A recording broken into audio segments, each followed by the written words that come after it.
ಅಯ್ಯೋ ಇಷ್ಟು ಆಯ್ತತೆ. ಸುಬ್ರಹ್ಮಣ್ಯಂಗೆ ಏನೂ ಆಗಿಲ್ಲ, ನೀವೇನು ಗಾಬರ ಆಗಬೇಡಿ. ಅಪ್ಪ ದೇವ್ರು ದೊಡ್ಡವನು, ನಿಮ್ಮ ಕೈ ಮುಗಿತೀನಿ. ನಮ್ಮ ಸುಬ್ರಹ್ಮಣ್ಯಂಗೆ ಏನು ಆಗದಂಗೆ ನೋಡ್ಕೊಳ್ಳಿ.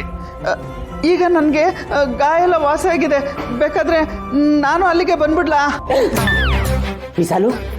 ವಿಶಾಲವಾದ ಅಕ್ಷಿ, ನೀನೇನು ಬರಕ್ ಹೋಗ್ಬಿಡ. ನಾನು ನನ್ನ ಮಗ ಇಲ್ಲಿರೋದು ಯಾಕೆ ಹೇಳು? ಸುಬ್ಬನ್ನ ನೋಡ್ಕೊಳಕ್ಕೆ. ನೀನ್ ತಲೆ ಕೆಡ್ಸ್ಕೊಬೇಡ, ಅವನಿಗೇನು ತೊಂದರೆ ಆಗಲ್ಲ. ನೀನ್ ಮಾತ್ರ ಬರ್ಬಿಡ.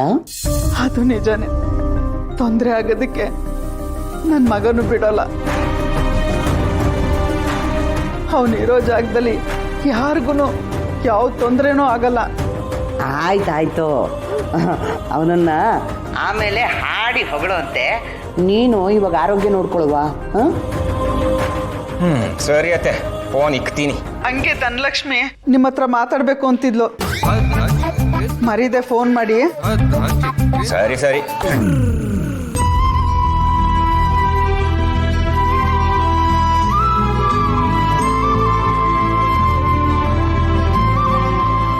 ಅಜ್ಜಿ ಅಜ್ಜಿ, ಅಮ್ಮ ಕೇಳಿದ್ರು ನಿಂಗೆ ಊಟ ಬೇಕಾ ಅಂತ. ಈಗೇನು ಹಶ್ವಿಲ್ಲ, ಬೇಡ, ಆಮೇಲೆ ತಿಂತೀನಿ ಅಂತ ಹೇಳು. ನೀನು ಊಟ ಮಾಡೋಗು. ಸರಿ ಅಜ್ಜಿ. ಯಾಕೆ ಹಂಗ್ ಕಟ್ ಮಾಡಿದೆ? ಮತ್ತೆ ಇನ್ನೇನ್ ಮಮ್ಮಿ, ಯಾವಾಗ ನೋಡಿದ್ರು ನನ್ನ ಮಗ ಹಾಗೆ ನನ್ನ ಮಗ ಹೀಗೆ ಅಂತ ಹಾಡು ಹೊಳ್ತಾ ಇದ್ರೆ ನಾನು ಕೇಳಿಸ್ಕೊಂಡು ಕೂತ್ರೆಕ್ಕಾಗತ್ತಾ?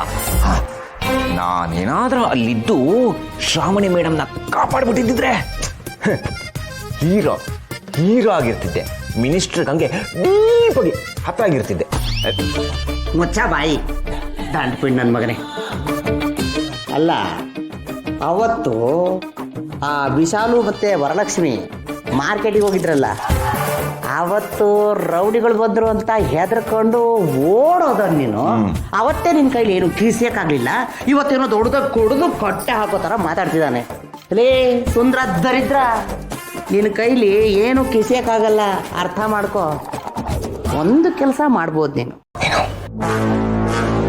ಈ ಮನೇಲಿ ಆ ಮುದುಕಿ ಇದೆಯಲ್ಲ, ಆ ಮುದುಕಿಗಾದ್ರೂ ಒಂದು ಸ್ವಲ್ಪ ಹತ್ರ ಆಗು, ಮಾತಾಡು, ಹೊಗಳು, ಆಡಿ ಅಟ್ಟ ಕೇಳಿಸಿ ಸ್ವಲ್ಪ ಹತ್ರ ಆಗು.